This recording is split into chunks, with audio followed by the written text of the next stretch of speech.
Wabarakatuh. Nama saya Gideon Ryan Amri, NPM 2019 46500 Saya dari kelompok 4 yang akan membahas mengenai sistem bahasa suku Dayak. Bahasa merupakan sarana komunikasi dan interaksi yang sangat penting dalam kehidupan bermasyarakat. Bahasa mempunyai peranan yang cukup signifikan, terutama untuk pergaulan dan sosialisasi. Tanpa bahasa, hubungan dalam masyarakat, baik hubungan yang bersifat vertikal maupun horizontal, tidak akan berjalan dengan lancar. Bahasa merupakan sebuah sistem lambang berupa bunyi, bersifat arbitrer, produktif, dinamis, beragam, dan manusiawi. Bahasa merupakan sebuah sistem yang artinya bahasa itu dibentuk oleh sejumlah komponen yang berpola secara tetap dan dapat dikaidahkan. Setiap lambang dari bahasa itu mengandung makna atau konsep. Jadi, apabila seseorang berbicara dengan orang lain, maka orang lain tersebut akan mengerti tentang konsep atau makna yang disampaikan orang yang sedang berbicara. Karena di dalam dialog tersebut menggunakan bahasa. Bahasa suku Dayak berasal dari bahasa Austronesia yang masuk melalui bagian utara Kalimantan, kemudian menyebar ke arah timur hingga masuk ke pedalaman. Serta beberapa pulau di Pasifik juga menggunakan bahasa Austronesia. Sampai saat ini bahasa Dayak berkembang seiring beragamnya pengaruh. Kedatangan bangsa-bangsa lain yang membawa pengaruh dan kebudayaan pun beragam. Biasanya ada yang dari Melayu, kemudian ada juga dari Cina dan India yang menetap di kemudian hari.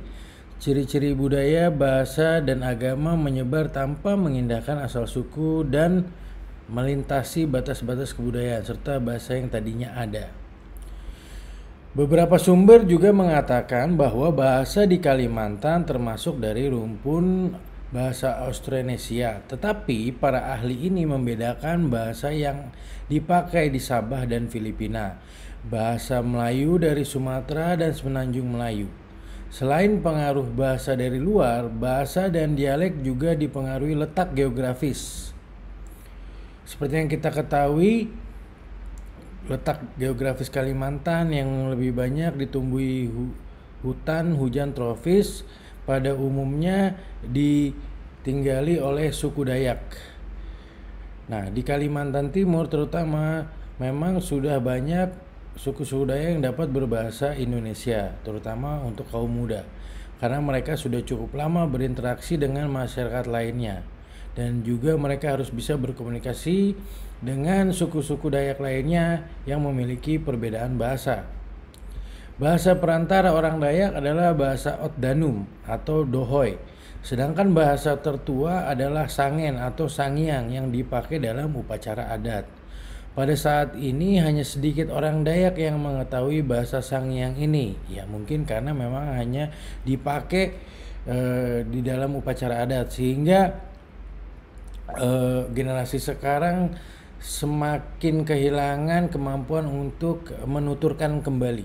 Dayak sendiri dalam kesehariannya biasanya menggunakan bahasa Manyan, bahasa Ngaju, atau bahasa Indonesia sebagai perantara. Orang Dayak di Kalimantan, khususnya Dayak yang berada di Kalimantan Barat, Timur, Selatan, dan Utara, hampir semuanya mengerti bahasa Otdanum atau Dohoy. Sedangkan orang Dayak Kalimantan Tengah dan Selatan sebagai bahasa perantaranya umumnya adalah bahasa Dayak Ngaju yang juga disebut bahasa Kapuas.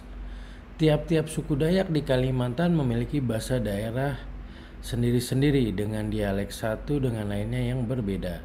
Misalnya, bahasa Otdanum kebanyakan memakai huruf O dan A, tetapi bahasa Dayak Nganjuk banyak memakai E dan A. Sekian pembahasan saya mengenai sistem bahasa suku Dayak. Semoga bermanfaat. Terima kasih.